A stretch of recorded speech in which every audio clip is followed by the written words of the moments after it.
On this episode of the Oklahoma Breakdown with Ikard and Lehman, presented by Riverwind Casino. That sucked. We recap OU's loss to Texas. Then we recap the other great games of week 7 of college football, and we give you our winners and losers of the weekend. Please download and subscribe to the podcast, rate it 5 stars, and write us a good review. Follow the show on Twitter, Instagram, TikTok, and YouTube. Just search Oklahoma Breakdown on any of those, and you'll find us. All right, our man Michael Hosty will kick this thing off. This time for the Oklahoma Breakdown. It's a beautiful Sunday, October 13th, and you're listening to the Oklahoma Breakdown with Ikard and Lehman, presented by Riverwind Casino. Riverwind is Oklahoma City's premier casino experience, and there are so many reasons why Riverwind is consistently voted OKC's #1 casino, but it all starts with their amazing variety of gaming thrills and excitement. Riverwind's beautiful award-winning environment plays host to more than 2,800 of the latest electronic games with a huge selection of table games, including blackjack match roulette, and Teddy's favorite, craps. No matter what your game, Riverwind has it in spades and hearts. And to learn more about their gaming promotions and entertainment options in the month of October, all you got to do is visit riverwind.com. Riverwind Casino, simply the best. That was terrible. Not great. That was not great. Did that feel worse than the 49-0 game? Yeah, I think It so. did. I It think did. so. I didn't think I could feel worse than I did during the 49-0 game, but here we are. Here we are. Yeah, that was not fun. That was a Let's frustrating football game. we'll break it down on the offensive side and the defensive side like we always do. But let's just acknowledge this. Texas was a more talented team. Texas was the deeper football team. Texas was the more physical football team. And they were the better coached football team. That's just the truth, man. And 2 out of 3 years now. And I know Brent Venables says that Oklahoma's program, he said it this week, Oklahoma's program is not measured by the success that Texas is having or not having. Like, that's not how it works. Well, a whole lot of OU fans look at this game in particular as a measuring stick of where the program is at. And I think that's fair. Mm-hmm. I know I certainly look at this game and go, okay, where are we at? Right. Yeah. In 2 of 3 years now, this game has been non-competitive. It has been a mismatch. And that's a problem. So let's get into it. Start on the defensive side. If you'd like to do that, we could Let's do start it. on the defensive side. Sure. Let's try to be let's try to get any positivity out of the way before we talk about the offense. How about that? Let's do it. Um, yeah. There there was a lot of really good football on the defensive side. Um, and it was really a game of, well, I mean, you had 3 quarters of mostly good football. Uh, the first quarter was great football, and the second quarter was panic football, I think, and we'll get into that. But just some general thoughts. The D line battled their asses off from first snap to the very last snap of the game. Those guys really battled. You know, our bad run in the second quarter was mainly led by missed tackles. And then whenever you start giving up yards and plays because of missed tackles, the natural reaction is I've got to do more than just my job. All right. And it's the most cliche thing we hear in football, but it holds true. Just do your job. You don't need to peek inside to make a tackle for somebody else. All right. You don't need to do anyone else's job. I thought we got bad with our eyes after we started giving up some plays because we panicked a little bit and lost the trust in one another. Um, One of the things that I hated was we had a little bit of a lag in effort in the second quarter. And, you know, it's one thing to flip the film on Ted, and Ted, that would never matter. Let's say on a ball that's fumbled in the end zone. Yeah. Yeah. I mean, That would never matter. we'll get to that. I mean, it's one thing to be have a mismatch in talent where, sometimes you're maybe going to get beat because of, there's a better player across from you. I mean, you don't want to say that that's acceptable, but those things are going to happen. You don't ever want to get beat by effort. Guys that I thought had good games. Ethan Downs, thought Ethan Downs did some really good things. He was great on a tackle for loss that Stutzman had on a little toss. He spotted one of those quick screens to the outside, made a good play there. Uh, Spotted the tight end on a high screen that they tried. At one point, Ewers had to, throw it in the dirt. He was tough. He was physical all day. I thought Dominic Williams played one of his better games. He was wrecking shop on the interior, had a couple of nice effort plays where he was running to the outside. We all know the one where he chased down Quinn Ewers on that slide. I thought Jaden Jackson, tough, physical, wasn't giving up movement, battled his ass off all day, and that center's pretty dadgum good for Texas. Just like you would expect, Grayson Halton was creating some chaos. He had a massive effort play where he chased all the way out to the perimeter. Really good job. I thought R. Mason Thomas did some really good things, mainly in the run game. He was really physical. I thought Stutzman played well, and I thought Eli Bowen played well. Eli Bowen did some great things. You can see the contrast with how he performed. Texas did a lot of crack in their run game, coming up and cracking the support player, usually a safety. And when that happens, you eliminate that safety. The next guy is the corner has to step in for crack replace. Eli Bowen did a really good job, made a bunch of physical tackles.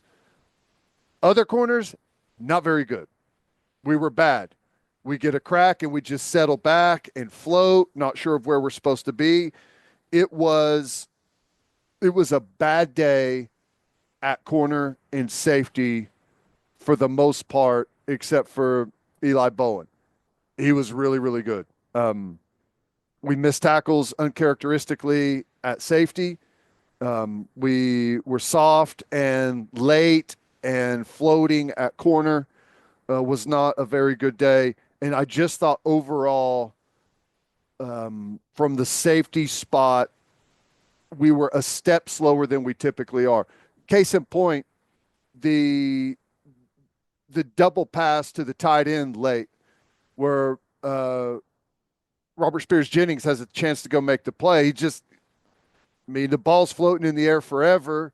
He just kind of hesitates and is a little late going up to battle for that football.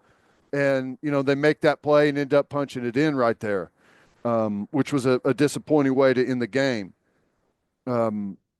Here's what I think, which before I get into some of the detailed stuff, do you see that any differently on any of that? No, I thought that Eli Bowen kind of just stood Stood out. out with the way that he played, how fast he played. You mentioned the tackling, like physically tackling. I understand, and this was a thought I was having during the game, especially when Makari Vickers had that really rough stretch that he had. It makes me wonder, hey, does the threshold of what it requires to actually get snaps on this defense, does it need to be a little more rigorous? And I Yeah. get you want to play a lot of guys. I understand that, but I don't know, man. You're playing guys that have not played a lot of football in key drives in the game, and they're making mistakes, huge mistakes. Mm-hmm. And it just made me sit and go, like, I know you got to play guys to develop them, but you're playing Texas. It's 7-3, man.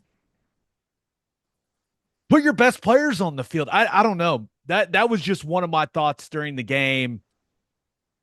And maybe I'm just playing the results there, Ted, with how things went at corner on that drive in particular. But that's something I continue to look at. Like, Stutzman on the sideline and key plays. It's just what I'm having a hard time to understanding some of those things that at some points in time, Yeah. especially in the first half, if that makes sense. But Yeah. other than that, I thought the D line, that's a really good offensive line for Texas. It's one of the best in the country, maybe the best.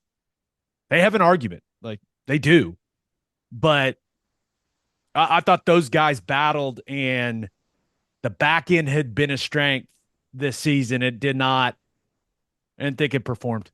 Yeah. Well, I mean, you have to look at the contrast in first quarter to second quarter. First quarter, defensive line, absolutely dominant. 56, 52, 40, 90. Caden Woolard getting in on it. We had 0 missed tackles. We got good pressure. We had a sack by Ethan Downs, big pressure by Grayson Holton. Omasigo had a pressure. Stutzman had a tackle for loss. Like I said, sacked by 40. We had an interception by Billy Bowman. We had really nice effort plays by both Grayson Holton and Ethan Downs. Texas had 10 plays in the first quarter, 13 yards, gave up a sack, threw an interception. And Ewers looked awful. Looked bad. He was out of sorts, wasn't seeing it. Footwork was bad. Footwork was kind of bad all day, but like we were getting off the field quickly, and we weren't able to make much of it on the offensive side. Second quarter, totally different. The first drive in the second quarter, we had 7 missed tackles by number 10, 28, 26, number 1, number 23, and 2 by number 20. And on some of those, a chance for a tackle for loss, missed, turned into positive yardage. A chance to turn a 3rd and 5, or a chance to turn a series into a 3rd and 5 from the plus 30 going in for Texas would have been 3rd down. You get a stop there. They're probably kicking a field goal, but we miss an easy tackle on the sideline. Player spins out and instead turns into 20 plus yards, and it's 1st and 10 at the 11-yard line. I mean, that's a totally different set of circumstances there. And then, on that drive, you did have the 3rd down scramble by Quinn Ewers, and he throws the bomb, or not the bomb, but drops the pass on the scramble, for the, I don't know, it looks like he's out of bounds. I went and watched it on TV. They didn't review it very long. I mean, I guess maybe there wasn't a very good angle. Would have been a 1st down anyways because we had a defensive penalty. But, I mean, that was a pretty big play that gave Texas quite a bit of momentum. But 7 missed tackles on that drive. Totally uncharacteristic of us. The second drive was really good. We got a 3 and out. Stutzman had a tackle for loss on a quick little toss play. Ethan Downs was fantastic. Eli Bowen makes a great open field tackle. 3 and out. Texas is punting the football. And then the third drive. So we get them in 3rd and 6, and we decide to pressure. Wasn't a big fan of the call, but it's called. We got to make it work. We're bringing pressure, and we're man-to-man on the back and in the back. And this is, I think, one of the plays you're talking about. We have a pressure coming, and we're 8 yards off the ball. And we've got Billy Bowman and Makari Vickers at the exact same level, 8 yards off the ball. It's 3rd and 6. You're bringing pressure and playing man-to-man. The number one thing you don't do as a defense when you're man-to-man is get on the same levels. Yep. Because then they pick you. And what happened, Ted? Yep. We get picked. No idea it's coming. Vickers gets picked. Has to run over the top of Bowman at 8-10 yards. Easiest throw and catch you're ever going to get. There's a ton of green grass out there. missed tackle by 8 trying to make up the ground, and we get a really long play. And then I think it's the very next play. We're kind of scrambling. We have they have a run to the OU sideline. We misfit it. Trace Ford doesn't fit it well. Billy Bowman's coming from depth and whiffs something he typically doesn't do, and we get a lack of effort. It's a race to the goal line. Robert Spears Jennings punches the ball out inside the 5. It's bouncing. Since we were jogging, we get run past by a Texas wide receiver who's playing with a tremendous amount of effort, and he recovers it in the end zone for a touchdown. Instead of, if we're hauling ass, best case, we get on the football. Worst case, it goes out of the end zone. It's the exact same result. All we have to do is run to the football, and we're gifted with the ball and a touchback. So that was frustrating. That's not typical of Oklahoma defense, and it goes back to that first drive in the second quarter, all the missed tackles, everyone kind of panicking, trying to do someone else's job, and then we play uncharacteristic Oklahoma defense, and it leads to another touchdown. And then we turn the football over in the fourth drive, very first play, run play. We're late coming on the field. I don't know how we didn't get the personnel right. It's a quick turn. We've turned the ball over, and Robert Spears Jennings is running on the field as the ball snapped. He misses a wide open tackle, and it's a touchdown. Back-to-back plays. Credit to Wisner. He played a good game for Texas. That dude ran. He looked fast. He ran strong. He was not easy to tackle, clearly. So want to give that young man some credit. But we made it easy on him. I mean, you're right. But how you are running a guy onto the field the first play of a possession that's crazy. Like how does that happen? I don't know. I don't know if it was a sudden change. I think the personnel package that we were in defensively, I think Woody Washington may have been in for Robert Spears Jennings in that package some, and then maybe I don't know since it was a quick change and they were someone was lost. We were lost in translation at some point. I don't know, and I'm not going to attribute blame to anyone not knowing the details of it, but that can't happen. And to that point, way too often we are getting the call in too late on defense. And I know we want to be in the perfect call, but I as a player, I would much rather have a call early. Everyone is turned around, lined up in their stances when the ball is snapped, other than having the perfect call when we're all looking at the sidelines as they're snapping the football. You just can't do that. It literally was they're looking at the sideline. They get the call. They turn, and Texas is snapping the football. While our D-line is going down into a stance, they're firing off the ball. Correct. And that happened over and over and over and over again. And they weren't necessarily going fast. No. It's not like they were playing at some breakneck tempo. No. They were playing at a pretty normal speed. Yeah. So, and then after that, we settle in and we play some pretty good football. It's not perfect from that point on, but the game was lost in the second quarter on both sides of the ball. Yep. I think that's fair to say. I worry about this defense getting worn down, man. Yeah. And that's kind of what it looked like to me is, holy crap, we've played really good in the first quarter. We don't have hardly anything to show for it. We gave up a couple of plays, And then I think that early the defense can feel the game slipping away and they start trying to do more than they need to, and it leads to mistakes, and a team as good as Texas is going to capitalize on those. But a big portion of that football game, we were really good on defense.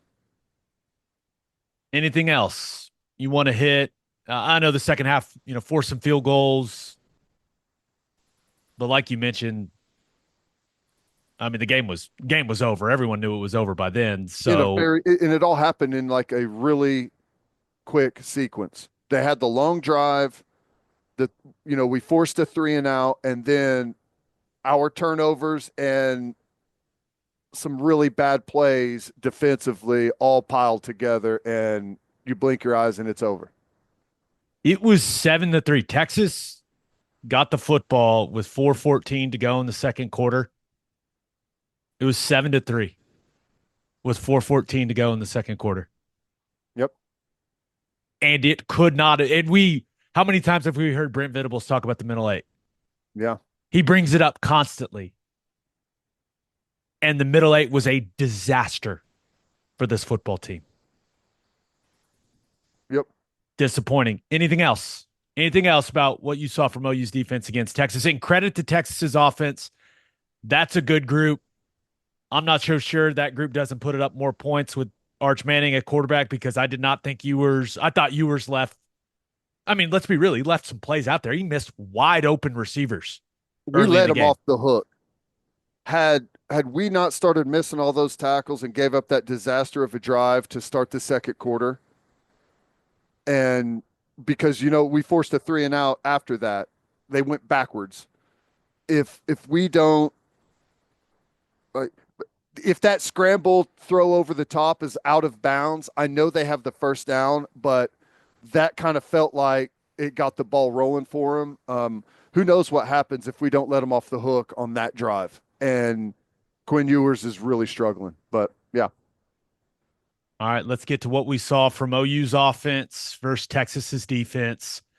But first, hitting the highway, remember to stop at Love's Travel Stops. You can't miss the heart of the highway, and with the Love's app, you can also save big. How big? 10 or 15 cents big. Save 10 cents per gallon on gas and 15 cents per gallon on auto diesel. Save with the Love's app today and be welcomed by clean places and friendly faces. Certain conditions may apply. See loves.com for details.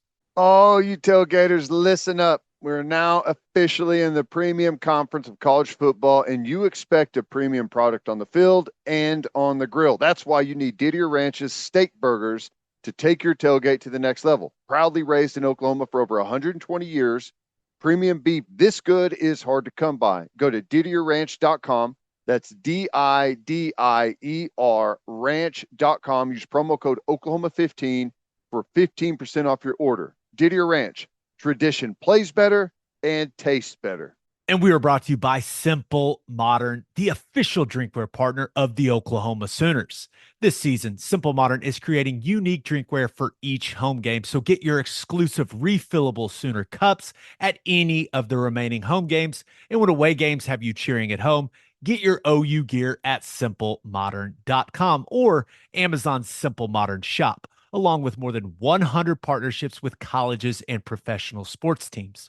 With 10% of all Simple Modern profits going to charity, many in Oklahoma, you're also helping Oklahomans off the field. Simple Modern, it's good everywhere.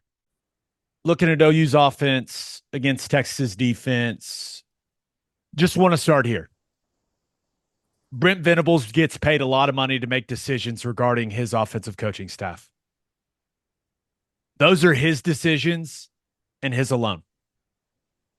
I'm not coming on here saying, fire this guy, fire that guy. I'm not doing that. That's not up to me. My opinion doesn't matter. That's up to Brent Venables. He bears that responsibility alone. That's all I'm going to say about it, Ted. I mean, that's... Yeah. I think I've made it well known that I disagree with a lot of what this scheme does, but it is, that's up to BV. Texas came out and did some things defensively that they had not done, but they Blitzed a didn't lot, didn't they? brought a lot of pressure. They played some three down that they had not shown up to this point in the season, but it's not like this isn't stuff that OU hasn't worked against in practice. It's not like it isn't stuff that they haven't seen this season. It is. And you've got iPads on the sideline to talk through everything and make your adjustments. So I'm not going to give them that excuse, but Texas did come out and they were more aggressive and they showed some new looks, which I guess should not be a shocking surprise. Had 2 weeks to prepare. For that, yeah. Yeah. Yeah. There was some guessing going on, I'm sure, for OU staff of what new wrinkles they would have, and they had new wrinkles. But generally speaking, OU's offense, I think coming into this game with what we had seen, it was pretty clear you don't have great players on offense. You just don't, right? The wide receiver situation is terrible with the injuries. Your offensive line is far from a dominant group. You're struggling at tight end. You're playing a true freshman quarterback. So my hope and kind of my assumption was, let's get some core concepts that highlight the strengths of Michael Hawkins Jr. and try to mitigate the weaknesses of the offensive line. Let's get really good at those, and let's try to build some plays off of them. And instead of that happening, it was, let's roll out the most complex run concepts imaginable. Counter, but with sprint and draw fundamentals at the exchange. Just an incredible amount of moving parts in pretty much everything we did in the run game. Counter with sprint draw action in the backfield into RPO throws into the flat. Instead of establishing some simple core concepts to highlight the strengths of Hawkins and try to mask some of the weaknesses of the offensive line, they went with something incredibly complicated. Yeah. I just don't know how you had 2 weeks to prepare and that's what you went with. Ted, it just help me understand, man, because hey, we're going to trick Texas with this. There's no, I don't understand, man. Like they didn't run stretch. They ran zone insert one time when that was clearly a play that Texas had shown some vulnerability on film with. Mm-hmm. I watched it. I don't know. I don't know what to say. I don't know how, with this team's personnel, you could go into this game with this game plan thinking that was going to be effective. I just don't know how. And I feel like I've said that multiple times this season. Yeah. Well, I really liked the sprint draw idea, but it takes too long. It's a bad play. Well, you don't have dudes at tackle, man. And you go and watch it, like Jake Taylor and Jacob Sexton are having to hold up for like 3 seconds at the point of attack at this play because of how long it takes. It's a bad play. There's way too much penetration, too many pullers. The sprint draw concept without the pullers, where the blocking looks the same on sprint and looks the same on sprint draw, is what I was hoping they would get to, because there's what Texas said is like, okay, we haven't seen any of this stuff penetrate, right? They were just blowing up the field, and it was way too frantic, way too much havoc, and took too long to take place. The most successful stuff that we had was the simplest, pretty much. Yeah. Little lead sweep. Javonte Barnes, they run outside zone, like split zone. They ran a little just zone read where they're reading the defensive tackle instead of the edge guy. There's just a gaping hole. Now Barnes gets the bare minimum because, of course, ran it once. Huge, massive divide in the defense. Never got back to it. How that happens, I have no idea. They got back to the sprint draw counter action, kept coming back to that. They run QB truck, QB pin pull. There's more money there to be made. It's there. You just, hey, get back to it. They ran it once, never got back to it. I don't understand. And in order to play good offense, like you have to build off your run concepts. You have to build. And that's the frustrating part, the contrast between what I watched from Steve Sarkisian in Texas and what I watched from Oklahoma. Sark, it's not all perfect, but the run game builds into play action, builds into the screen game. It all fits together. And there's a sequence to it. That just does not happen with Oklahoma's offense. It's cut and paste. There's just like dropped in concepts here and there. There's not a whole. We ran shovel 3 times. Shovel was a core play coming into the game. How many times did we execute it? Once, looked pretty good. Yeah. One time we had a tight end bust. How you're going to get the ball on shovel and you don't run the shovel? That blows my mind. And the other one, Hawkins doesn't shovel it. Probably would have been a gain of 5. Actually looked good. But just think of that. Like these elaborate counters with sprint draw action, shovel, like all this counter quarterback read, like it's all so complicated, dude. There's all these moving parts on damn near every run concept they're getting to. They never just turn and say, hey, we're running zone. Here's the ball. Hey, we're running one back power. Here's the ball. No stretch, no outside zone, like nothing. And those are plays that where you can build play action off of. That's why they're good plays. Mm-hmm. That's why Texas runs them.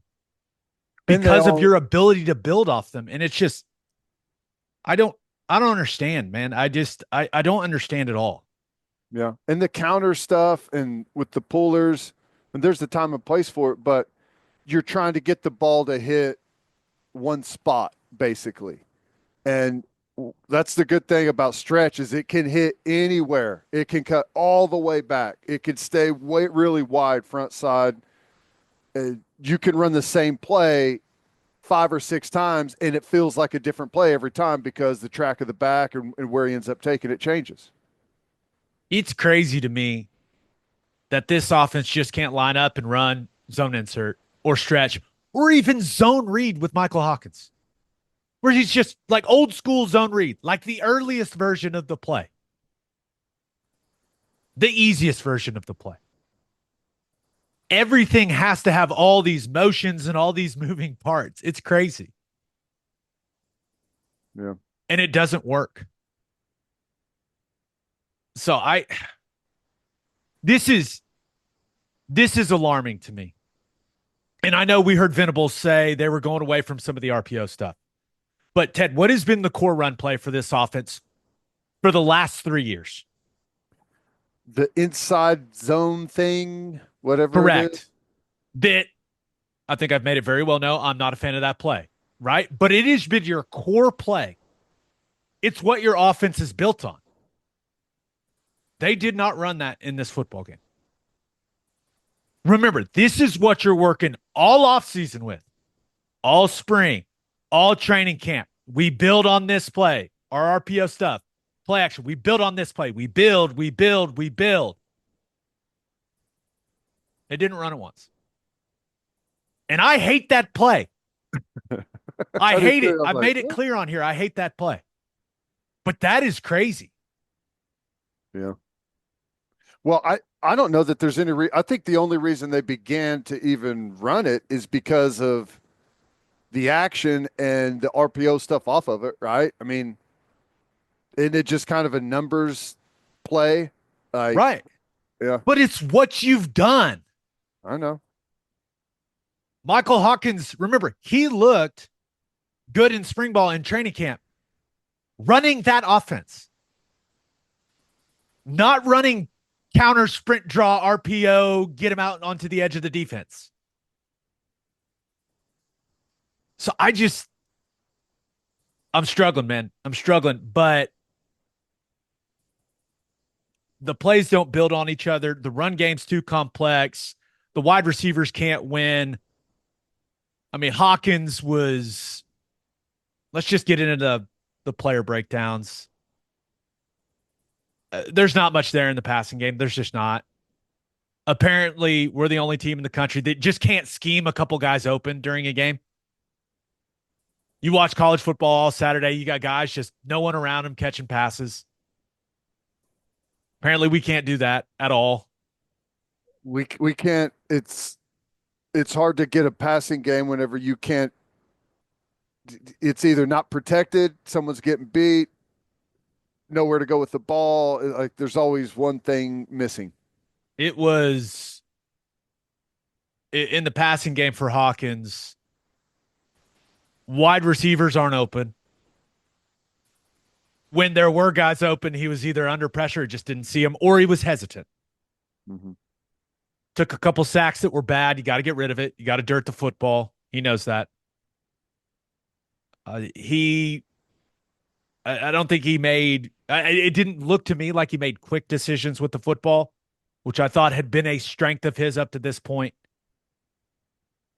And the run game for him, like he's having to make all these different reads and all these different decisions.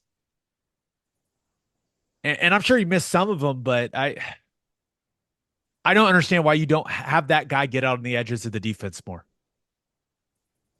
I I don't know, but overall, the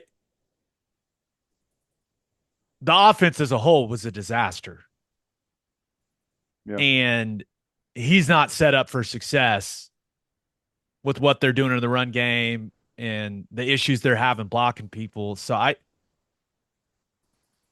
don't know. Do people want to say he took a step back, like he hasn't shown improvement? I don't really know. Like I don't know.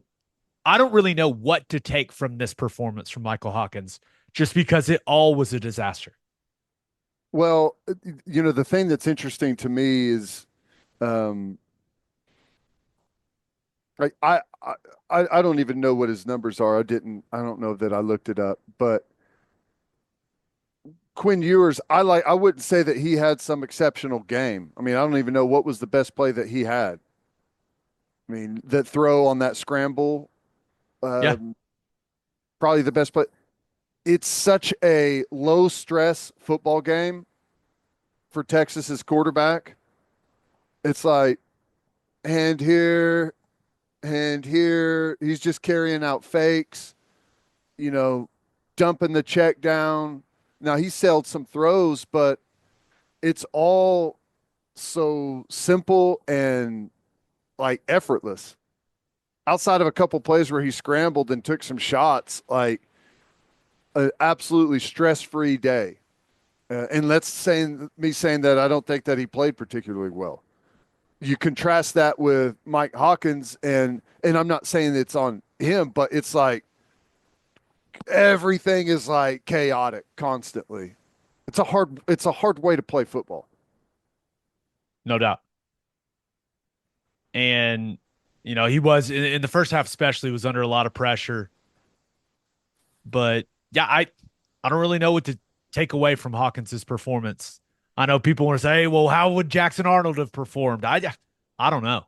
I don't think, and I've said this pretty much constantly, everyone wants to keep changing quarterbacks around, and until you get better play out of everyone else, it's not really going to matter at quarterback outside of maybe making a couple, you know, one off, make a guy miss, scramble, fight, and scrap for yards.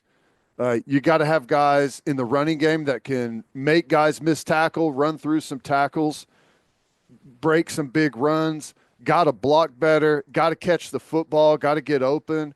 I mean, to try and mess with the quarterback, I think is like missing you're missing everything. Like, doesn't even really matter to me.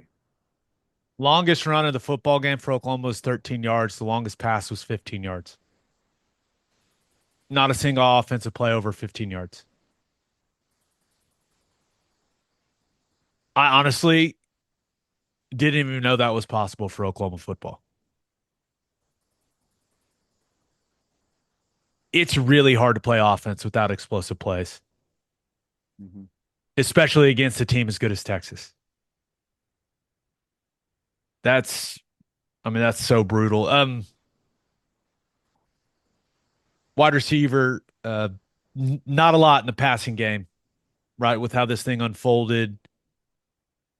Brendan Thompson, ball still can't find him down the field. He had a couple wins. I mean, I know Yeah. one for sure, but I don't know if the coverage or the protection broke down before Hawkins had a chance to get to him or what, but Zion Kearney, 4 catches for 45 yards. ball Maybe out some quick. ball out quick. Give him the ball. Quick, easy completions.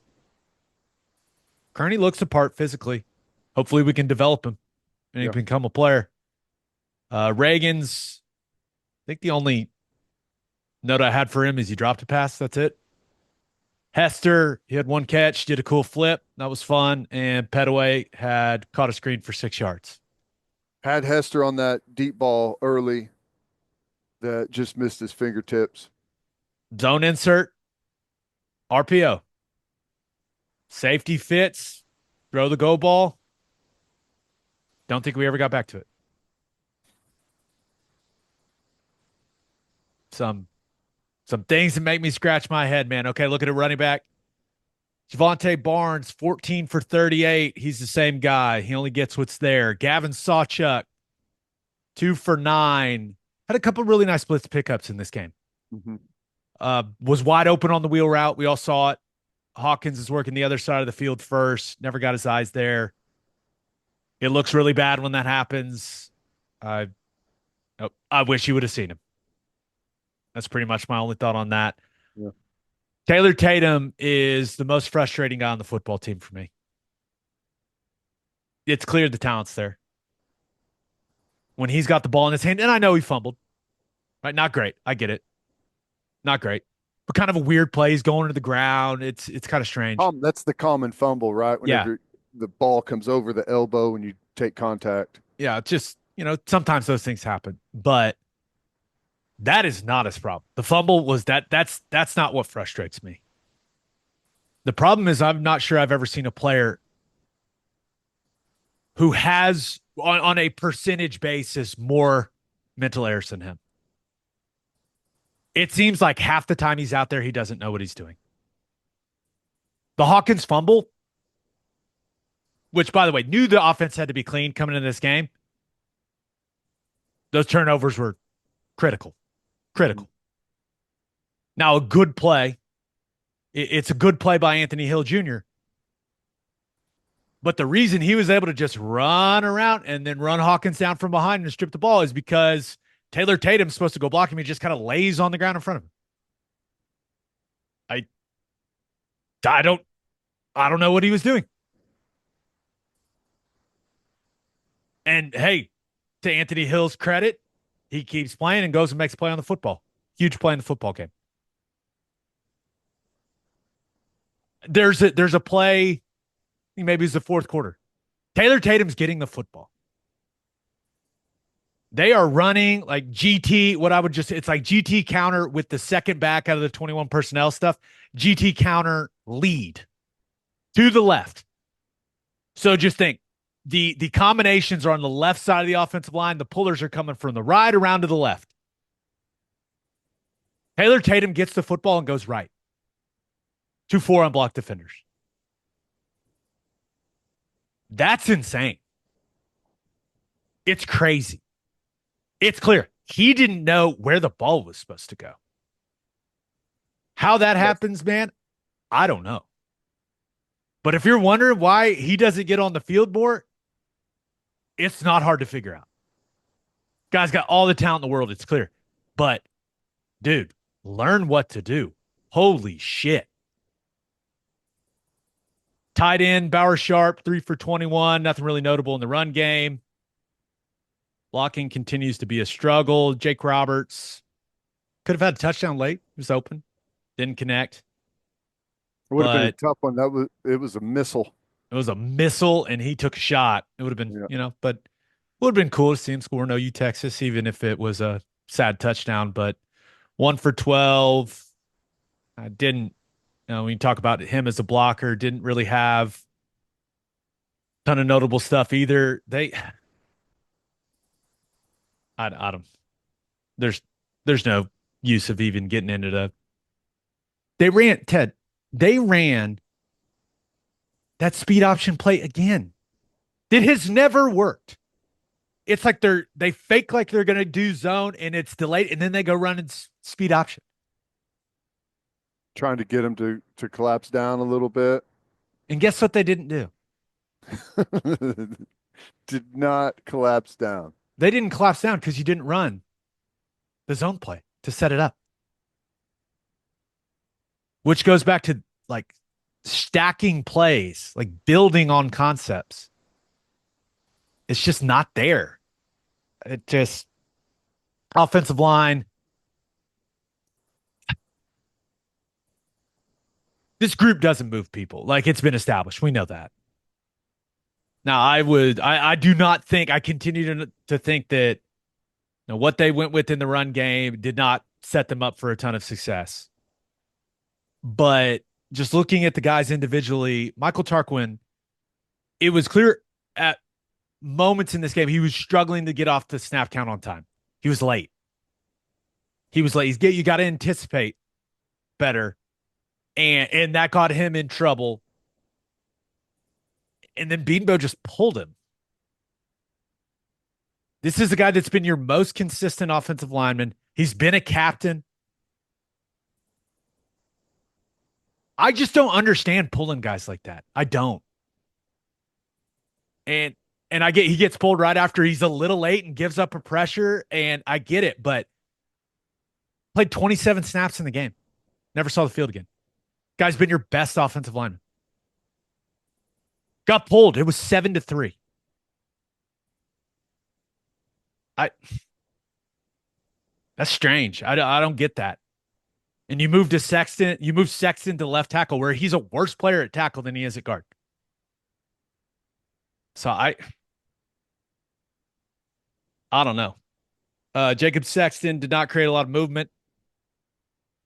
He's gotten to a habit where like he just like shields guys in the run game. Not using his hands at all in pass protection. He's catching. It's going to be really, really tough to block good players if you're going to play that way. And you don't see, he was a guy that when he was playing as a freshman, you're like, okay, this guy's going to be he's got a chance to be a big time player. And he just has not shown the improvement that I was hoping he'd show. Hito Zaida got a lot of snaps. To me, didn't look like he had any massive mental errors. So that is that's a good thing, but the physicality still isn't where I want it to be. He's not moving guys in the run game, which at his size, you got to come off the ball and move people. Man, he's catching in pass protection. It's also, I don't know, it's just all, there's no violence, man. There's no aggressiveness. Hickman, thought he was okay in the run game, actually. Not creating movement, but covering guys up for the most part. He just really struggled to block Alfred Collins, and credit to Collins. I mean, when he was on an island with Hickman, he won over and over again. Sometimes just a 3-man rush, and he's just beating him so quick, like the guard can't even help. So When Hickman was on 95, it didn't go well. When he was on an island in pass protection, it didn't go well. Fabechi Wiwu did some good things. Thought he was really solid in pass protection. Counter was the game plan, right, Ted? Yeah. We're going to run all these elaborate counters. Guess worked on it for 2 weeks. Going to counter him up. Going to counter him to death. Hard to run counter effectively if your right guard can't pull and kick anyone out. Whiff, whiff, whiff. Spill and miss the guy. Whiff. Not good. And then Jake Taylor, just no play strength, no force. Guys just holding on out there. Saw some Troy Everett. It was good to see Troy Everett get out there on the field. It was clear, little nervous energy there. He's like hopping and bouncing. Feet in the ground. Force. Steps. Not hops. Steps. Boom, boom, boom. Needs to play with his cleats in the ground. Got to generate power through the ground. Understand he was probably amped up. Getting out there the first time since the knee injury. But interested to see what the center situation looks like moving forward. That's all I got, man. 3 points. 3 points. It's tough to watch. Yep. It is. You got any thoughts? Well, I agree with a lot of what you're saying. They right now, and I know that the injuries are what they are. The scheme is confusing. I don't understand it, and they just don't have a ton of talent. If you go and watch the tape and you just look at how Texas's guys are flying around on defense and what they look like physically, the violence they're playing with. Yep.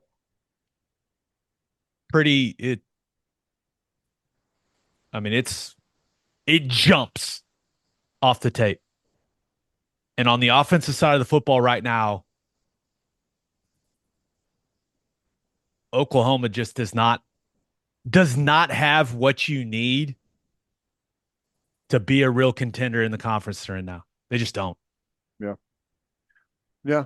And missing the wide receivers, you got a bunch of big play wide receivers, sure, but I mean that really is only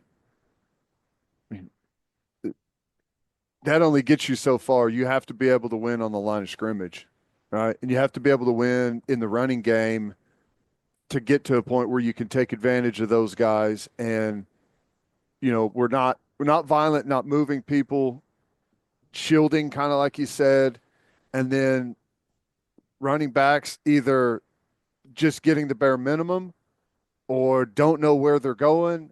I mean, that's the foundation, the building block of your offense is the running game. You have to be able to be a great threat in the running game, and there's no way around it. We're not right now at all. This is how I've always seen it.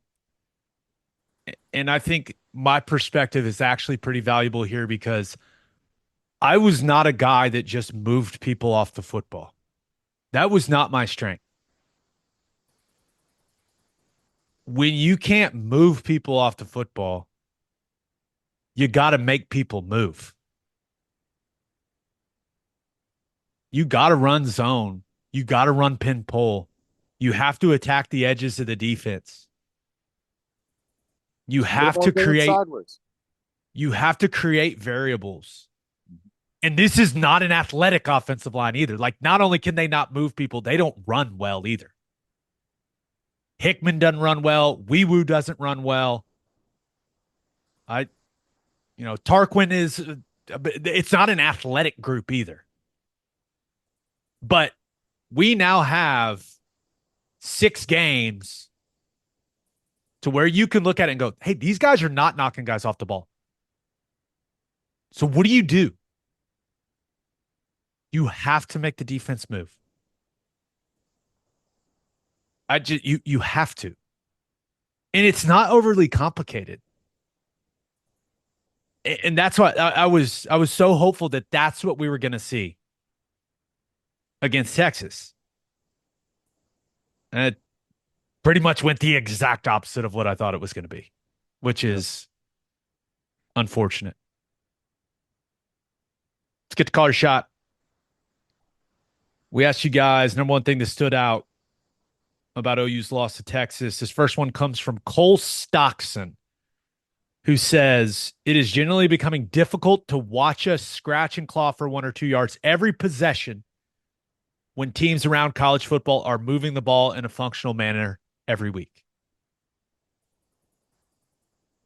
I think Cole did a great job there of expressing the frustration that a lot of people have right now with the offense. Yeah. Yeah. I mean, you can flip around pretty much anywhere and just see standard drop back passing game. I mean, we don't even, we don't have any of that at all. Like anytime we just to snap it to say it's 3rd and 8, standard drop back pass. Maybe you're getting just coverage. Maybe you're getting pressure, whatever. It's an absolute fire drill, right? Get beat on the interior, guys covered up on routes. It's just it's wild. I don't even know how to put it into words, honestly. The other one comes from Rick Cummings, who says, even if it's not open, we have to take deep shots to keep defenses honest. We took one deep shot yesterday, and it was on the first drive. You're correct, Rick. It was on the 3rd play of the football game. I believe Michael Hawkins threw the ball more than 10 yards down the field. I think I counted 4 times. Had one pass attempt over 20 yards, and that was on the 3rd play of the football game to J.J. Hester.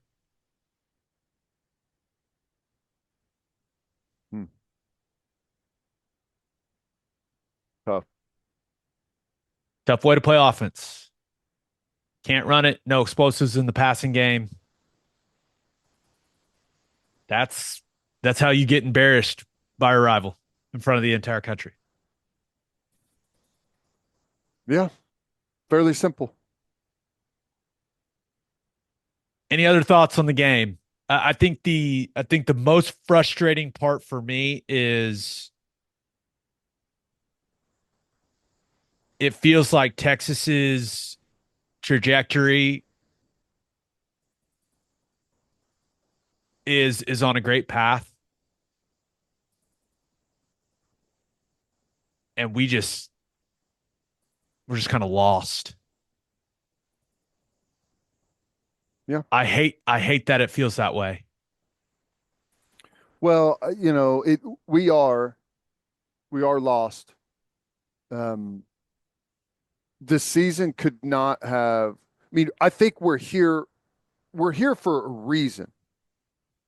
It's not just fair to say that we're here only because of poor scheme, poor design. The reason we're here is because the offensive line, all of them, every single guy was hurt for 7 weeks, 8 weeks. 5 of our top wide receivers gone. And it's just not an environment to develop a good offense, especially with young quarterbacks, young skill position players. It hasn't been a good environment. Now, nobody cares about that. It's where you are, but there are reasons where we're where we're at. And someone texted me, and it's very simple and it's to the point, and there's not really any denying it. Texas looks bigger, stronger, faster than we do.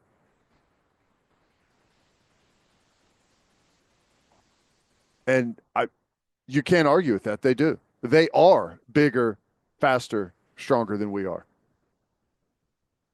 And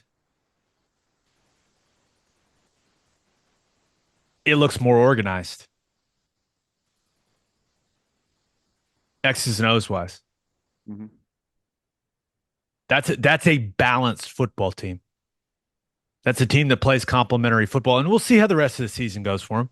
Well, X's and O's wise, but also execution wise. I mean, we missed a field goal scrambling to get it off before the play clock. We got players not knowing they're supposed to be on the field, running out there late, right as the ball snapped, then missing tackles. Defensively, like I said, the calls coming in super, super late. I understand the reason for that. I get it, but at some point, we got to get the guys the call and get lined up. I mean, the execution has not been all that good. Ugh. You want to talk about? Hey, there were some really good games this weekend. Like Yes. every other big game delivered except for ours. Yep. All right, let's talk about them. But first, Schwab Meat loves football. They make delicious smoked meats, hot dogs, and sausages for us to enjoy before, during, and after games. You should go load up on schwabmeat.com and use promo code OKBreakdown for free shipping on orders over $75. Schwab also loves football players in Oklahoma. They partner with Danny Stutzman and Nick Martin. Those two linebackers got the dog in them. Schwab should know dogs are what they do. Schwab Meat, the official hot dog of game days. and three things matter in banking: service, service, and service. And First Fidelity Bank's commitment to exceptional service is more than a promise, it's their foundation. FFB has been by your side for over a century, and they are honored to be a part of your journey. Banking isn't about where you've been, it's about where you are headed. Open an account at an award-winning bank today at ffb.com. At First Fidelity Bank, we go where you go. And head to the garage for hand smashed patties, butter toasted buns, and ice cold beer. It's the perfect spot to watch any big game. And with all the garage locations being open at 10 p.m. or later every night, it's the go-to late night spot. Visit eatatthegarage.com to find a location near you and order online from the garage in your neighborhood. Okay, week 7 had some fantastic football games. Let's hit a couple of these SEC games. Let's start with Ohio State, Oregon. You got to start there. Yeah. Let's start with Ohio State, Oregon. What a massive win for the Oregon Ducks. End up winning 32-31. Just a fantastic football game, Ted, with a very strange ending. It started to look like Will Howard was going to lead the Buckeyes on a game-winning drive. That offensive pass interference call on Jeremiah Smith, which it was a good call, probably one you absolutely have to call. That's a big push. That was a huge play on that drive. And then Ohio State didn't realize that the clock was running, and they let 6 or 7 seconds go off the clock. Got to be ready to snap it, man. I don't know if you've noticed the same thing, and this has probably always been the case, but college football, horrible clock management, almost on a game by game basis. It's almost like a lot of people don't know the rules. Right. Yeah. Don't know the rules or don't know how to use the new 2-minute timeout. Whenever you're in a clock saving mode, don't know how to use that properly. He's got a speaker in his helmet. Is Chip Kelly not going, hey, you got to be on the ball, ready to go? He's got a speaker in his helmet. Right. Someone fudged up. Yep. But it's unfortunate that the lasting impression of that game for Will Howard is him sliding on that last play. Right. Because he played awesome. 28-35, 326, 3 touchdowns. And all everyone remembers is he slid. I suppose that's the life of a quarterback. But that's just, and he slid, and then the shock on his face. What happened? Where'd the clock go? Did you see the play before that Yeah. where Oregon got the penalty for 12 men on the field? Do you think they did it on purpose? Ooh, I guess I didn't think about that. Because they got the penalty for 12 on the field. You don't give up a big play. Time goes off the clock, and enough time came off the clock where Ohio State only had time for one more play. The old Belichick false start on punt play. Maybe Dan Lanning knows the rules. Yeah. Just throw you an extra deep safety back there. Pretty interesting, huh? Yeah. Yeah. But big storyline coming out of this game is what a performance from Dylan Gabriel. Yeah. Turns out he can throw the deep ball now. Had a Just couple ripping nice it down the runs. field Yeah. for the Ducks. No underthrows, just ripping it down the field. 341, 2 passing touchdowns, had the long rushing touchdown. He's an awesome dude. Good for him. It's good for him, but But on the I, day where OU just gets smoked by Texas, and we did not have a good time there, and he goes out there and lights it up. It's a rough combo, man. It's just a I rough know, and combo. it's just going to reignite the whole conversation all over again that I do not want to have.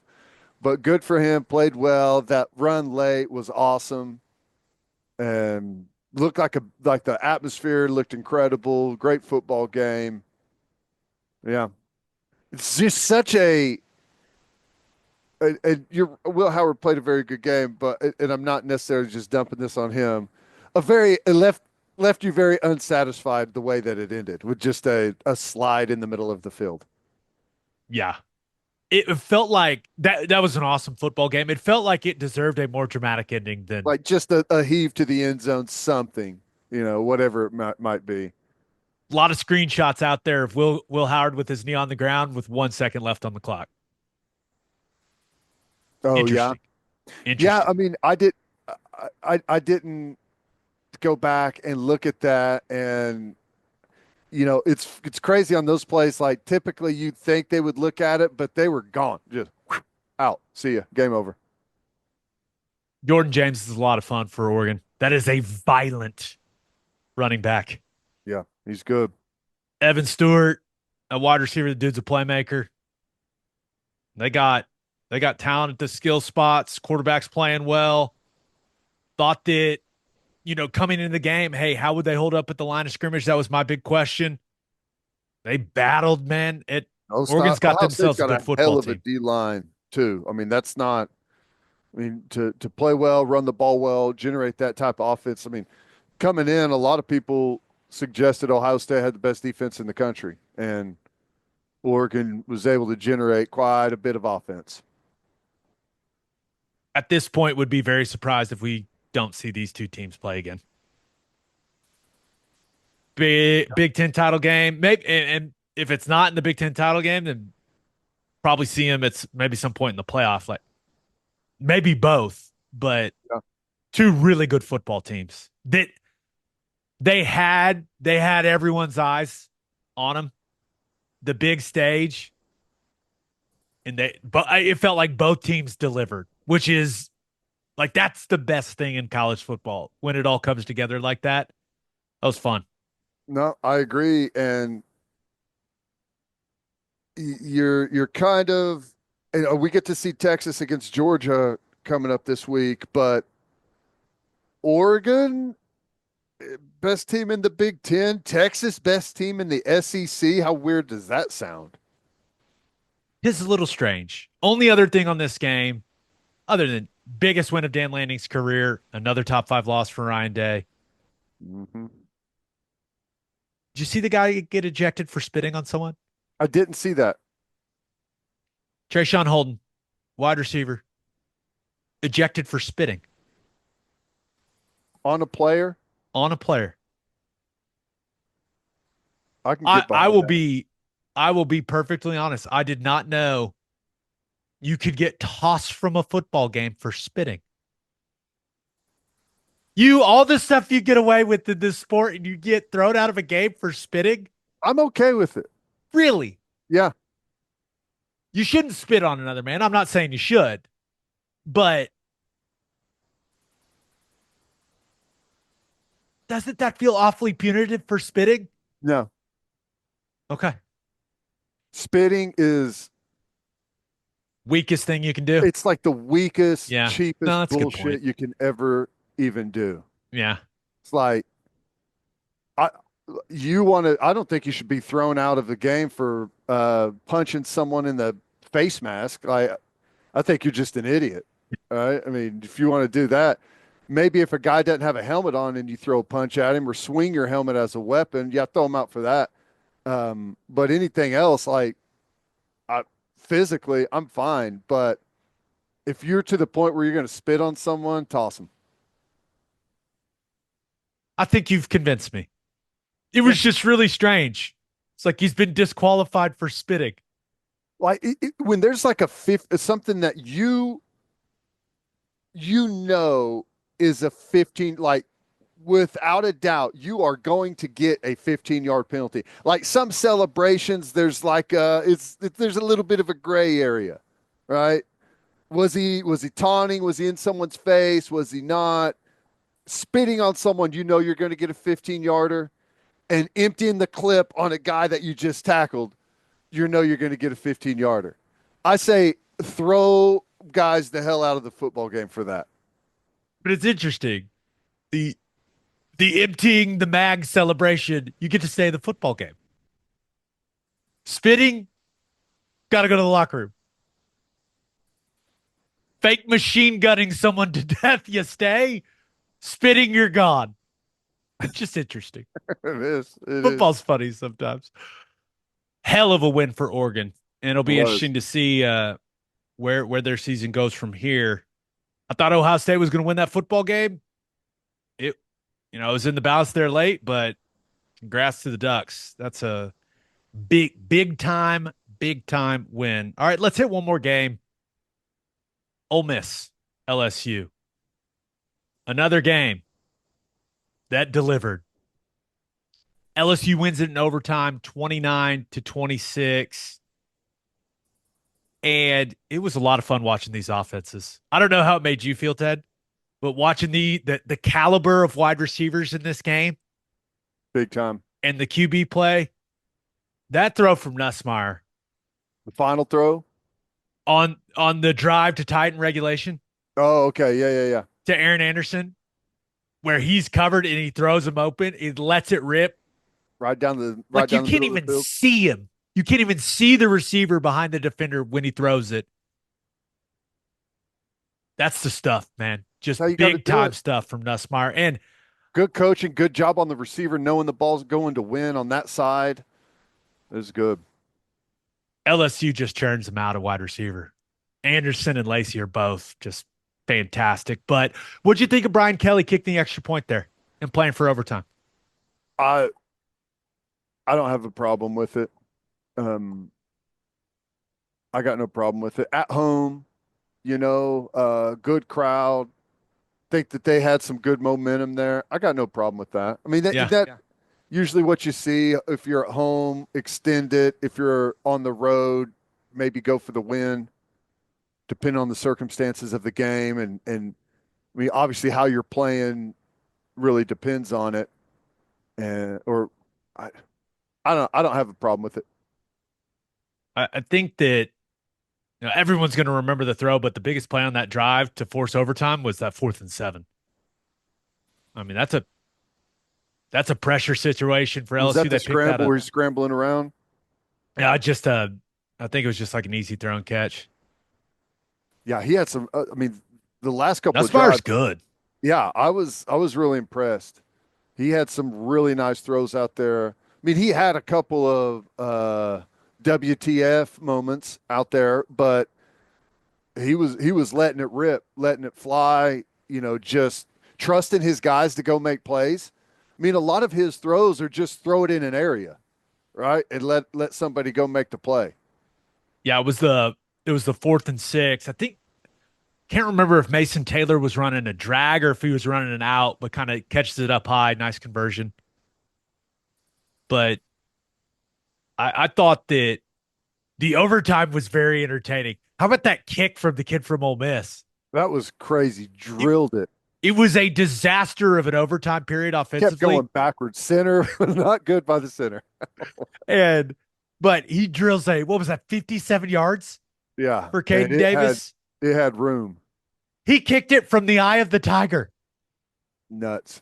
I mean, it was just an absolutely clutch kick for them, but it's not overly complicated. They got the matchup that they wanted with Kyron Lacey. Nussmeier saw it right away after he went in motion, said, I'm going to throw it up to my guy, and went up and made a play. Put it in Game the over. area. Jump ball. I got you. Right? Now what CeeDee Lamb was saying to Dak. Jump Yeah, ball for I got you. Put it in the air. You got players. Put it in the area. Let them go make plays. Like the guy that's defending the player and the football has a much more difficult job than the guy that's just going to get the ball. it's pretty crazy with the way that the season started for LSU, that USC game, and now, hey, they're sitting here 5-1. And there was a portion of that game, what, in the late third, early fourth against USC, where it looked like they were going to run away with it.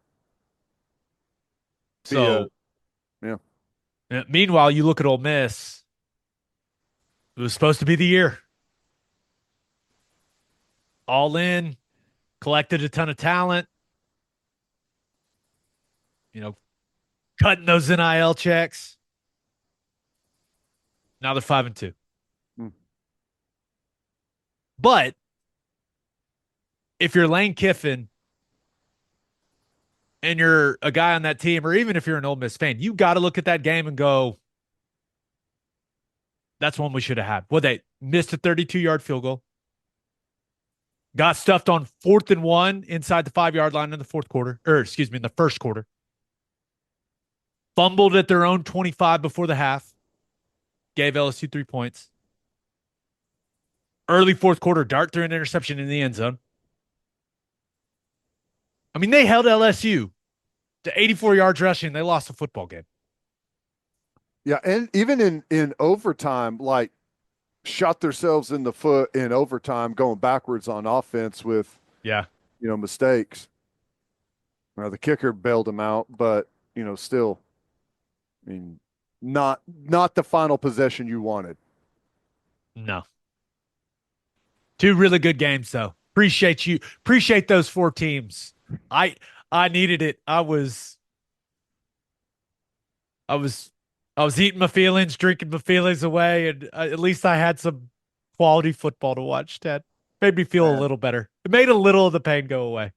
the bad thing is, like, the more eyeballs we've had on our football games, the worse our offenses looked. That's a really good point. That doesn't make me feel any better, Ted. Why'd you have to point that out? I don't know. You're exactly right, though. All right, let's hit a couple more games in winners and losers of the weekend.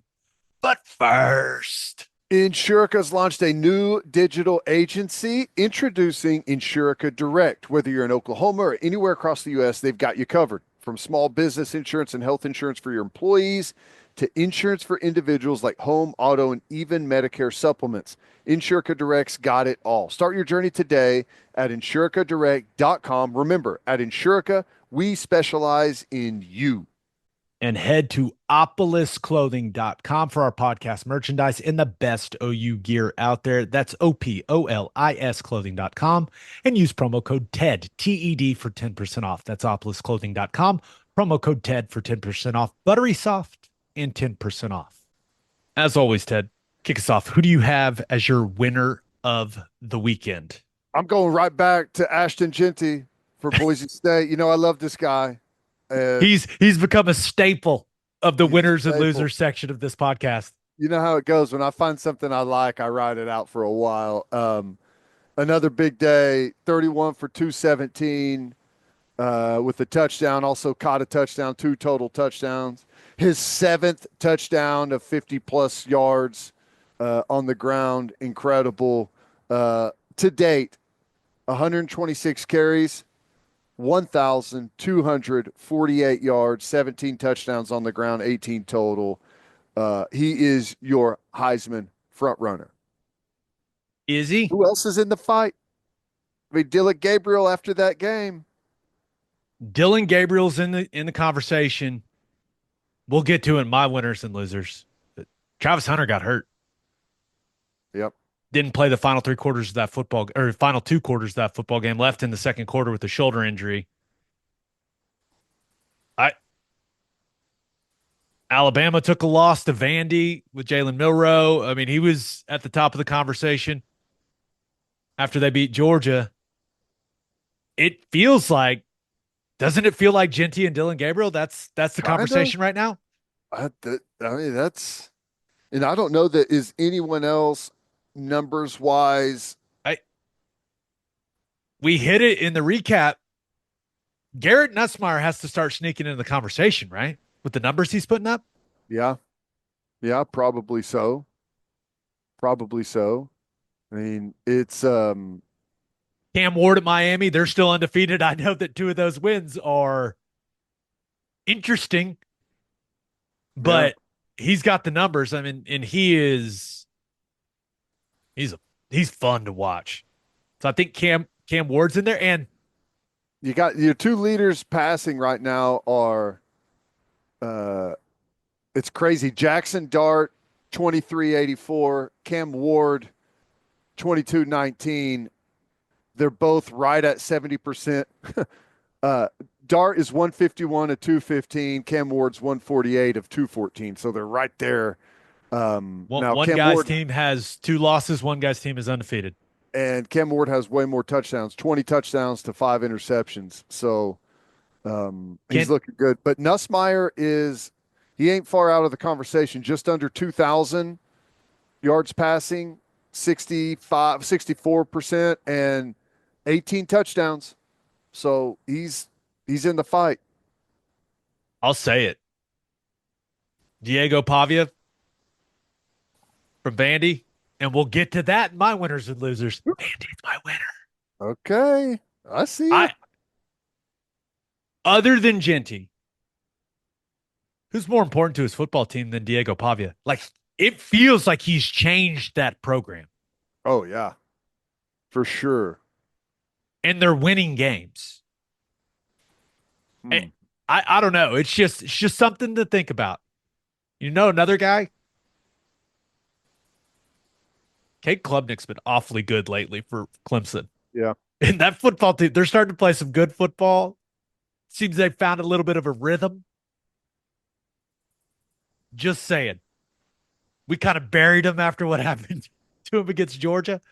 Yeah. Klubnik, 67%, 1,500 yards, 17 touchdowns to 2 interceptions. Pretty good. Jeanty, I think he can do it. I think he can do it. We'll see. Got to stay healthy. But is Boise State? Do they have like 2 goals right now? Number 1 is to be the Group of 5 team in the playoff. Number 2 is to get Ashton Jeanty to win the Heisman Trophy. Yeah, and I'm not even sure they're in that order. Fair enough. You know what I'm saying?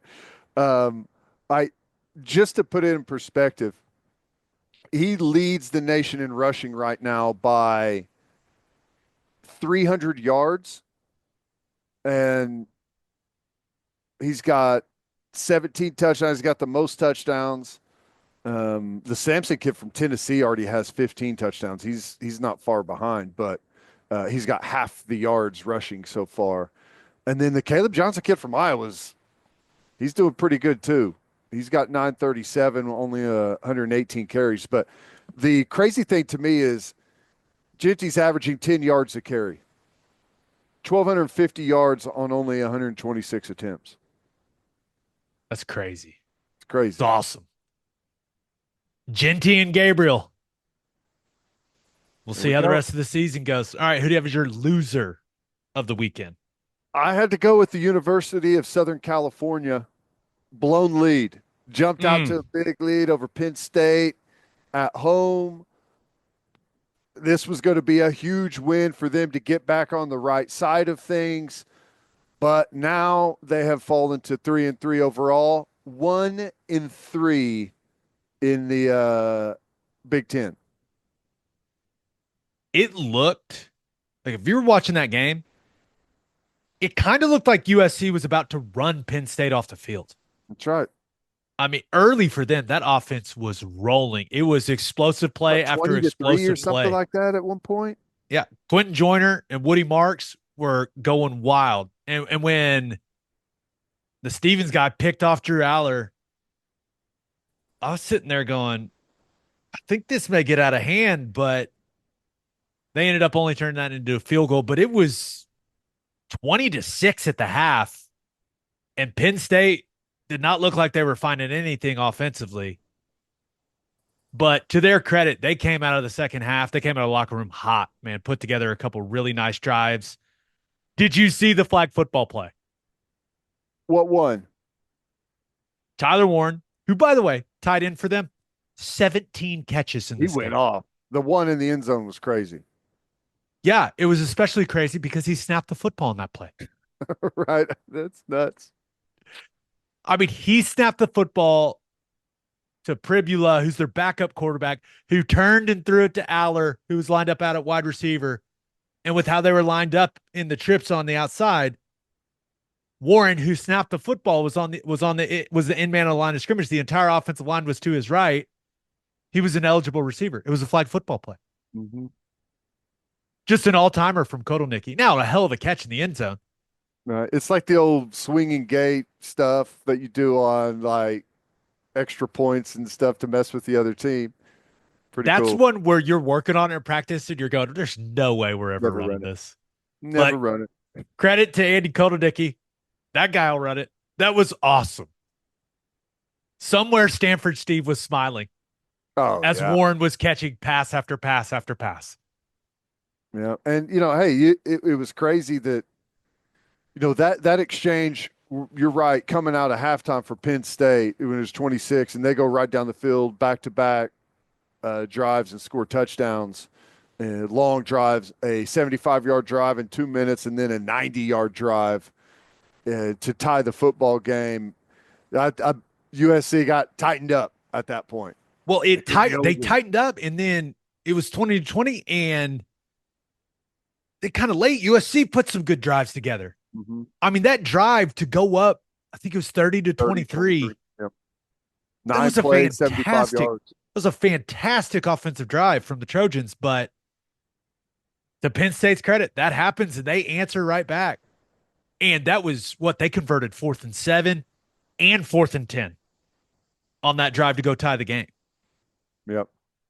So it was, and Singleton was wide open in the flat. They're uncovered. USC's inability to cover the flat around the goal line area continues to baffle me. But did you catch USC's last drive of the game in regulation? What were they doing with the clock? Like, they were just letting all the time go. It was really, really strange to watch. I guess maybe they felt like they weren't going to be able to stop them, so they wanted to. Yeah, Lincoln Riley after game said he didn't want to leave any time for Penn State, but it was really odd. It was. Let's go win the football game. What do you mean? It Don't was leave any strange, time? man. Like, who cares? Go score We'll and deal with manage the that clock after accordingly. Right. It was Don't do unfortunate more that than you such a need good to. game. Because it really was a good football game. It gets decided in overtime by a missed field goal, and I don't know. It's kind of like the Will Howard sliding in that Oregon Ohio State game just ended right there. It's like, oh man, this is gonna come down to field goal kicking in the college overtime format. Gross. Right. Yeah, missed the field goal. And then, Penn State is after that, they're going to be like super conservative with how they run it. And I mean, it was a nervous field goal for Penn State too. It just snuck inside. But that's it. Got anything else? No. Let's get to my winner and loser of the week. But first, We are brought to you by Mando. Mando is American made and is our new go to for hygiene products. Said I'm all about efficiency over here. Like to travel light, which is why I am a big fan of Mando's 4-in-1 acidified cleansing bar. Sounds fancy. That's because it is. 5-ounce bar. It's like a shampoo, a face wash, a body wash, and deodorant all in one. Just think it's like if a guy played offense, defense, special teams, and like also mowed the football field. We're talking versatility, but it's versatile and simple because it simplifies my hygiene routine. And it comes in 3 quality cologne style scents: Mount Fuji, Bourbon Leather, and Pro Sport. And Mando also makes a whole body deodorant. Been trying it. I like it. Aluminum free, dye free. And this is the best part. I've been using the Mount Fuji scent.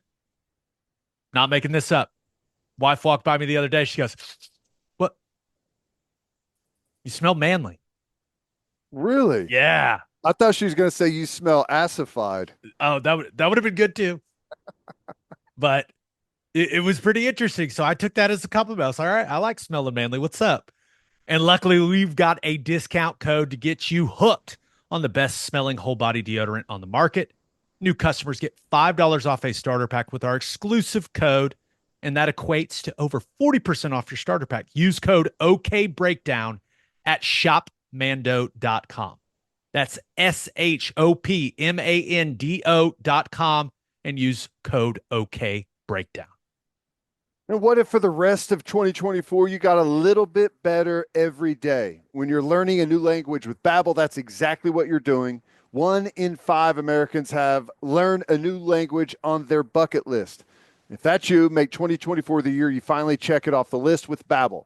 Here's a special offer for our listeners, and it's only for our listeners. Right now, get up to 60% off your Babbel subscription at babbel.com/Oklahoma. Don't pay hundreds of dollars for private tutors or waste hours on apps that don't really help you speak the language. Just use Babbel. Babbel's quick 10-minute lessons are handcrafted by over 200 language experts to help you start speaking a new language in as little as just 3 weeks. And if you want a live classroom experience from the comfort of your home, Babbel Live is for you. Babbel Live classes are available 7 days a week at any time of day and taught by over 450 certified teachers, so you can learn on your schedule. Challenging yourself to learn something new is always a good thing, and if your goal is to learn a new language, Babbel is the best way to go. Get up to 60% off at babbel.com/Oklahoma. That's BABBEL.com/Oklahoma. Rules and restrictions may apply. For my winner of the weekend, the Vanderbilt Commodores. Woo! No hangover from the Bama win. Mm-mm.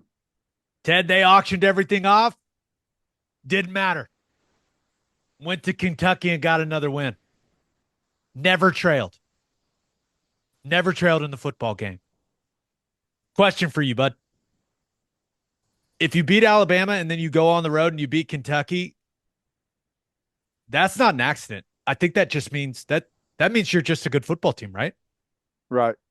Yeah, it shows that the Alabama situation, not necessarily some crazy outlier, which they won that football game. It wasn't handed to them.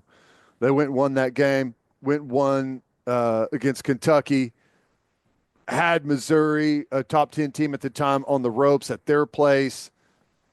They're for real. That's a good football team.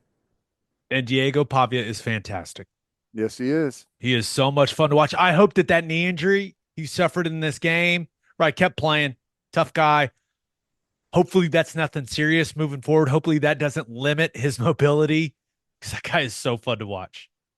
He's one of those guys where I think that if you just surveyed all college football fans, if you're like, hey, we're going to give Diego Pavia unlimited college football eligibility, Yeah, just keep going. I think we'd all go, you know what? Fine. We'll allow it. Just because he's that much fun to watch. So hopefully he's all good. But I was watching this game going, Why aren't we running the quarterback run stuff that Vandy's running? It makes so much sense. QB draw in a variety of ways, multiple versions of QB counter where it's getting him out on the edge of the defense. Ted, they ran QBG lead, attacking the edge of the defense where the running back is just coming downhill and leading the way through the hole off the G kick out block. It's beautiful. It's beautiful. Last thing on this game. Can Vanderbilt get like really good? Yeah, Like consistently really good? sure. Because Kentucky has been, I mean, Mark Stoops, I feel like there's a ceiling at Kentucky that we all can acknowledge. And Mark Stoops kind of has them bumping up against that ceiling. I think that's fair to say. Now, maybe if Yeah. they could get a true difference maker at quarterback, then that becomes a different conversation. But you look at Vandy, and I know that there's some probably some restrictions when it comes to who you can get into that school. I understand that. But Nashville just might be the best city for young people in the country. You're gaining this momentum this year. Like I'm really interested to see how Clark Lee and this staff, like how they can use this to set their program up for more success moving forward. Because Vandy's hot right now. Vandy's cool. People are talking about Vandy. I think one of the most interesting things in college football right now is how does Clark Lee and this, like, how do they capitalize on their current momentum? Yeah. Keep selling off pieces of the stadium and all of that to generate some revenue. Yeah, I mean that's to me that's the one thing, like, to truly be in that top category. I think it's definitely safe to say that they can climb out of the cellar that they've been living in the SEC for a really long time.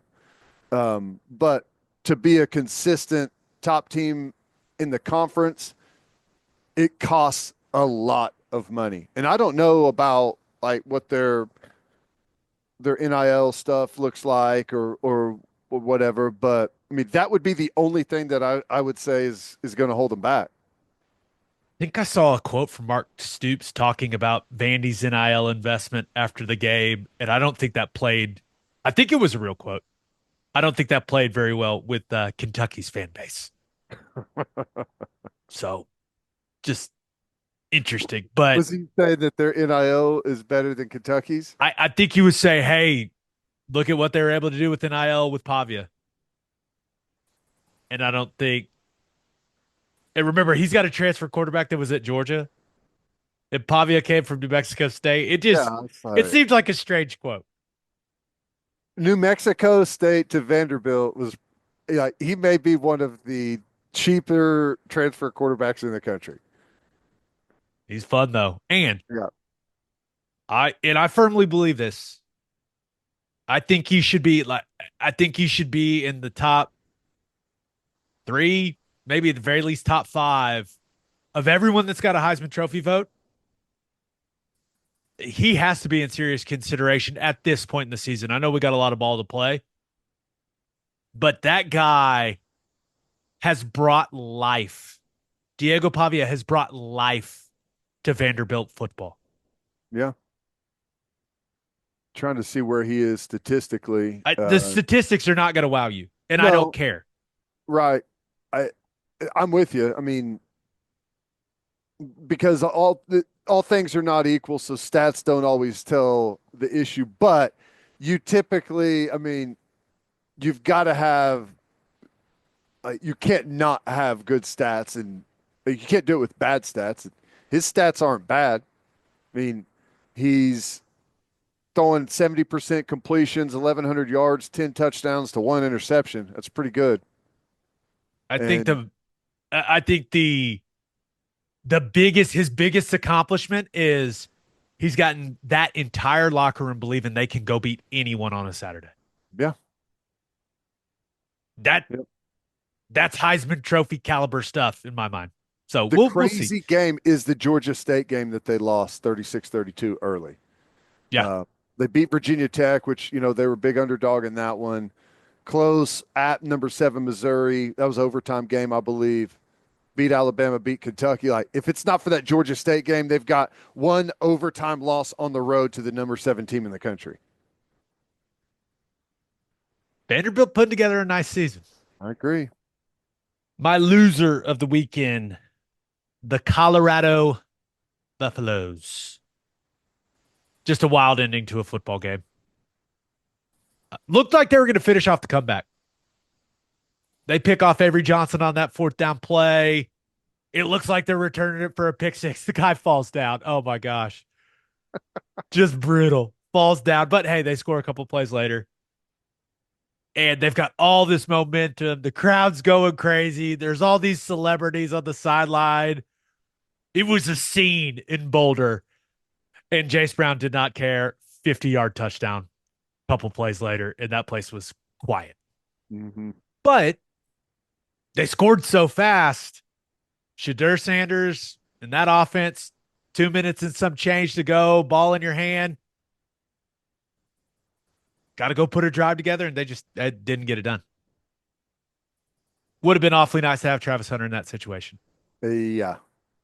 Yeah, I don't know. Would you think, like, the play where he got hurt, it didn't look all that bad? At least the player I thought he got hurt, but I have a theory. Earlier in the game, I think it was like in the first quarter, he made a tackle when he was playing defense. And he got up and kind of did one of these. And I know everyone was looking at for like the offensive play.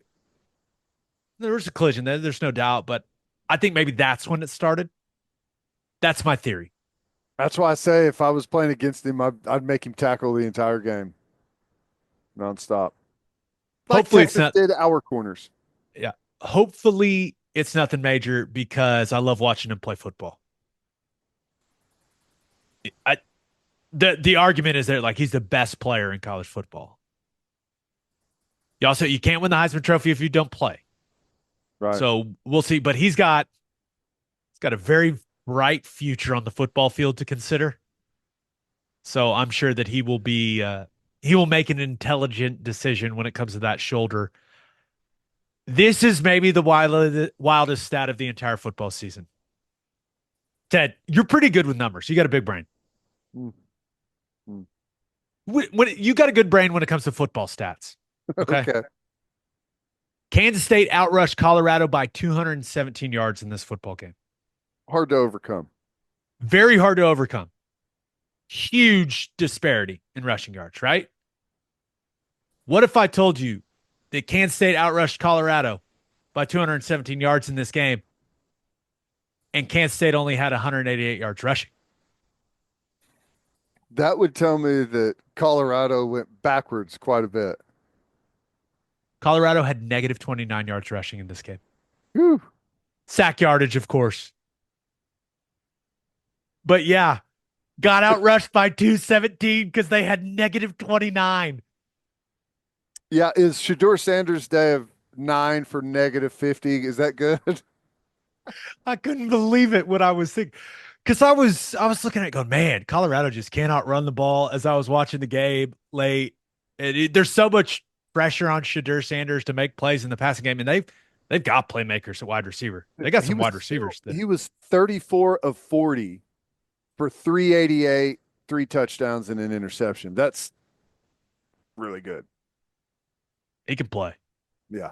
But yeah, Kansas State, their ability to run the ball was a big difference in the game. DJ Giddens is a really good back. I think he's got a bright NFL future, just with how physical he is. But Avery Johnson, man, had some rough moments in this game. Took a sniper shot at one point. What was that? I don't know. If you didn't see it, he throws the ball and just collapses to the ground and grabs his like love handle area. Well, I thought it was like what Quinn Ewers did, but they took him into the locker room. Then he come jogging out, hair blowing in the wind, and goes back in the football game. Like, can you take a sniper shot and go down on the turf and then come jogging back and play the rest of the game? Is that Is that allowed?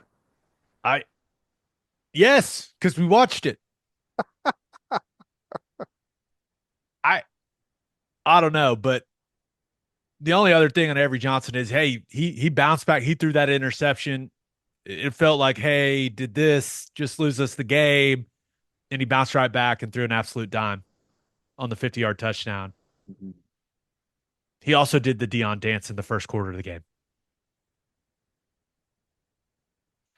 Maybe wait a little bit before you bust that one out. Like that's the lock it up touchdown dance. Like when you've won the thing, right? Or do you think in his head he was just like, I've been working on this all week. I'm busting this out. Let's go. Yeah, that's probably it. It was on the top of his mind. That's funny though. I I continue to believe that Colorado is good for college football, and who knows what happens if they have Travis Hunter for that entire football game. But the scene at those games, I'm gonna be real. It looks like a lot of fun. Yeah. And you said that earlier, Pavia, him and Jeanty mean more to their football team than anyone else. Like, what does Colorado look like without Shador Sanders at quarterback? Great point. I mean, because he runs for his life constantly and still puts up 34 of 40, getting sacked a ton of times. Like, not a very good offensive line, but impressive. You know my favorite thing about Shador Sanders in this game? What's that? His quote after the game. Hmm. He said, "Yeah, we made a statement that we lost." I thought that showed some growth from the young man with no excuse. Like, hey, did you guys make a statement? Playing Kansas State close the way you did. I assume that's what the question was. But yeah, I saw that quoted in an ESPN article. What? That's good. Nice. Yeah. Good. Some growth. Guy can play. Yeah, he He's can. gonna get drafted very early in the NFL draft. Yep. I, Yeah. I He's don't know how still, high Hunter's gonna go, but it's a possibility that I I would bet that Colorado's gonna have two top 10 picks, and it could be two top 5 picks. Like Shadur Sanders could be QB1 off the board. yeah. We'll see. What do you do with Travis Hunter in the NFL? Does he play both sides? I have no idea, but I want him on my team. I know that. Yeah. Wide receivers get paid more. Yeah. But Wide receivers are certainly more marketable. If you have to pick one, like wide receivers the pick if you're Travis Hunter. If I was advising him, like negotiating his contract, think about how difficult that would be. It's like Otani.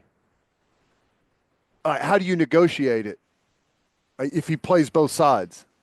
You can't just pay him like a top wide receiver. You can't just pay him like a top corner if he's playing both sides. But how do you? I don't know. It's interesting.